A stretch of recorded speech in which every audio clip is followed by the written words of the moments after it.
পথ, এই পৃথিবী কাঁটাযুক্ত পথ, এই পৃথিবী কাঁটাযুক্ত পথ, এই পৃথিবী পাপযুক্ত পথ। কাজেই এই হায়াত নামক পথ, এই হায়াত নামক তরিকায় তোমাকে চলতেই হবে। এমনভাবে চলবা যেন তোমার শরীরে পাপ না লাগে, যেন তোমার শরীরে পাপ না লাগে, যেন তোমার শরীরে পাপ না লাগে। এই পথ ব্যতীত ভিন্ন কোনো পথ তোমার নাই। তুমি ইচ্ছে করলে আত্মহত্যা করতে পারবে না, তুমি ইচ্ছে করলে মরে যেতেও পারবে না।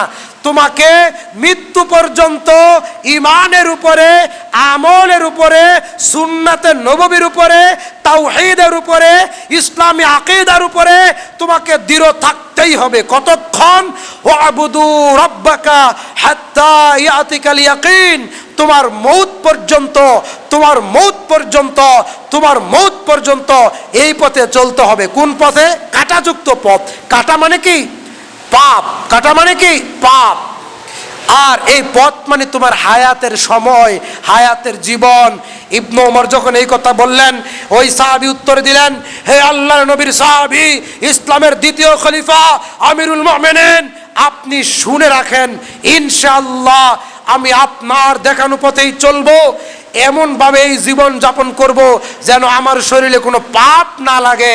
আমি তার একটা বাস্তব উদাহরণ দেখাই। বাইং মাছ কোথায় থাকে? হ্যাঁ, কাদার ভিতরে থাকে। বাইং মাছ কোথায় থাকে? কাদার ভিতরে থাকে। পুকুরে যখন, যেখানে যত বেশি গভীর কাদা, বাইং মাছ ওইখানে বেশি থাকে। যখন বাইং মাছ কাদা থেকে টেনে বের করা হয়, তখন কি বাইং মাছের শরীরে কাদা লেগে থাকে না থাকে না? থাকে না। বাইং মাছ কাদার ভিতরে বসবাস করে, ঠিক। যখন কাদার ভিতর থেকে বাইং মাছ টেনে বের করা হয়, বাইং মাছের শরীরে কাদা লেগে থাকে না। সত্যিকারের আশেকে রাসূল যারা, সত্যিকারের আল্লাহর প্রিয় বান্দা যারা, সত্যিকারের আল্লাহকে ভালোবাসে যারা, সত্যিকারের পরকালমুখী জীবন যাপন করে যারা, তারা দুনিয়ায় বসবাস করবে ঠিক, কিন্তু তাদের আমলনামায় কোনো পাপ থাকতে পারে না, পারে না, পারে না। আল্লাহর নবী বলছেন, ইত্তাকিল মাহারিমা তাকুনা আবাদান নাস। হে আদম সন্তান, তুমি সর্বশ্রেষ্ঠ পরহেজগার হতে পারবে যদি তুমি সকল হারাম কাজ থেকে নিজেকে বাঁচায় রাখতে পারো। সুবহানাল্লাহ। নাম্বার 2, রাসূল সাল্লাল্লাহু আলাইহি ওয়াসাল্লাম বলছেন, আল্লাহর নবী মুহাম্মদ সাল্লাল্লাহু আলাইহি ওয়াসাল্লাম বলছেন যে কথাটি, যে তোমরা কি করবে?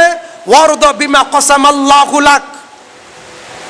তুমি এমন ভাবে জীবন যাপন করবে, তুমি এমন ভাবে আল্লাহর কথা মতো, আল্লাহর কথাগুলো মেনে চলবে। আল্লাহ সুবহানাহু ওয়া তাআলা যেন আমাদেরকে সেই বিষয়গুলো এইভাবেই করার তৌফিক দান করেন যেইভাবে আল্লাহ ও তার রাসূল করেছেন। ওয়ারদা বিমা কসামাল্লাহু লাকা তাকুন আগনান নাস। অর্থাৎ আল্লাহ তাআলা তোমাকে যা দিয়েছেন, তুমি হারামে যাইও না, তুমি হারামে যাইও না, তুমি হালাল দ্বারা জীবন যাপন করো। অল্প হোক, অল্প হোক, তুমি হালাল খাও, হালালের উপরে থাকো, ইসলামের উপরে থাকো।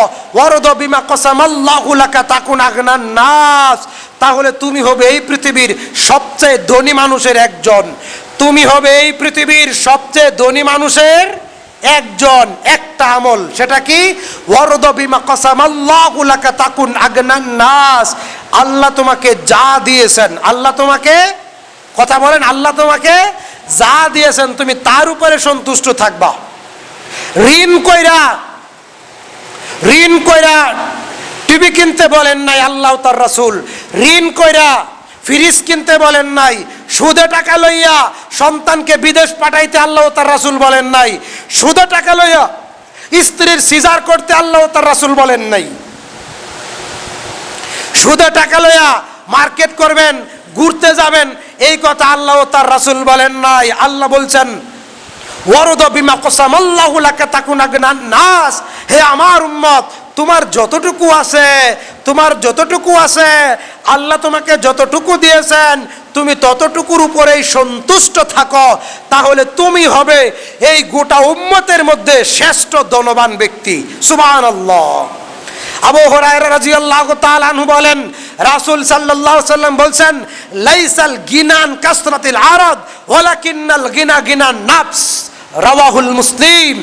আল্লাহর নবী বলছেন, লাইসাল গিনান কাসরাতিল আরাদ ওয়ালাকিন্নাল গিনা গিনান নাফস, ওই ব্যক্তির চাইতে শ্রেষ্ঠ ধনী আর কোনো ব্যক্তি নাই যে ব্যক্তির মনটা ধনী। যে ব্যক্তির কি ধনী? মন ধনী। মন ধনী বলতে আল্লাহ রসুল কি কথা বুঝাইছেন? মন ধনী বলতে রাসূল সাল্লাল্লাহু আলাইহি সাল্লাম যে কথা বুঝাইছেন, দান করার সময় কৃপণতা করে না। দান করার সময় কৃপণতা করে না, আবার এমন ভাবে সব কিছু উজাড় করে দান করে ফকিরও হয়ে যায় না। আল্লাহ বলছেন, ওয়াল্লাযীনা ইযা আনফাকু লাম ইউসরিফু ওয়া লাম ইয়াকতুরু ওয়া কানা বাইনা যালিকা কাওয়ামা, তোমরা যখন দান করবা তখন দান কইরা ফকির হয়ে যায়ও না, আবার কৃপণতাও কইরো না। এ দেখেন দান। আল্লাহর নবী মসজিদে নববীতে বসে জিহাদের জন্য নাম নিচ্ছিলেন। কিসের জন্য? জিহাদের জন্য নাম নিচ্ছিলেন। একজনের পর একজন সাহাবী নাম লেখাচ্ছেন। যার যা কিছু আছে সব কিছু দিয়া নাম লেখাচ্ছেন।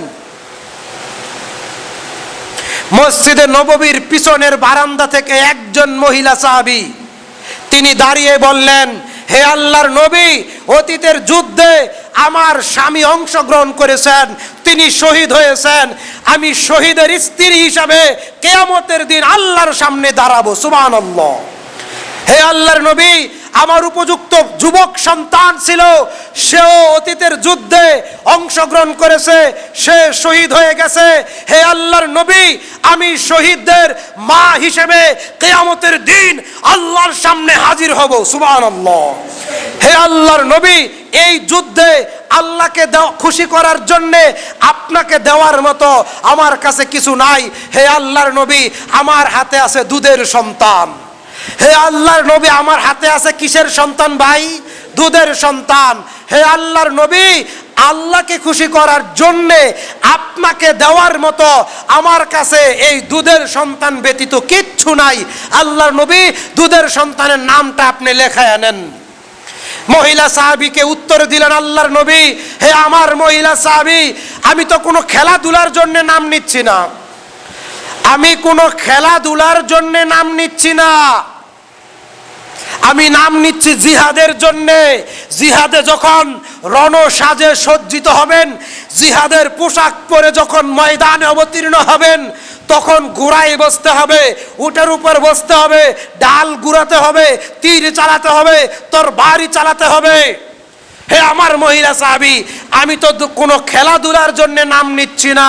ওই মহিলা সাহাবী দুই চোখের পানি ছেড়ে দিয়ে বুক ভাসিয়ে কাঁদতে কাঁদতে উত্তর দিলেন, হে আল্লাহর নবী, আপনাকে জীবনের চাইতে বেশি ভালোবাসি। হে আল্লাহর নবী, আপনার জন্য একবার না, দুইবার না, 1000 বার শহীদ হইতে রাজি আছি। হে আল্লাহর নবী, আল্লাহকে খুশি করার জন্য একবার না, দুইবার না, 1000 বার জন্ম নিতে রাজি আছি, 1000 বার শহীদ হইতে রাজি আছি। আল্লাহর নবী, আমিও জানি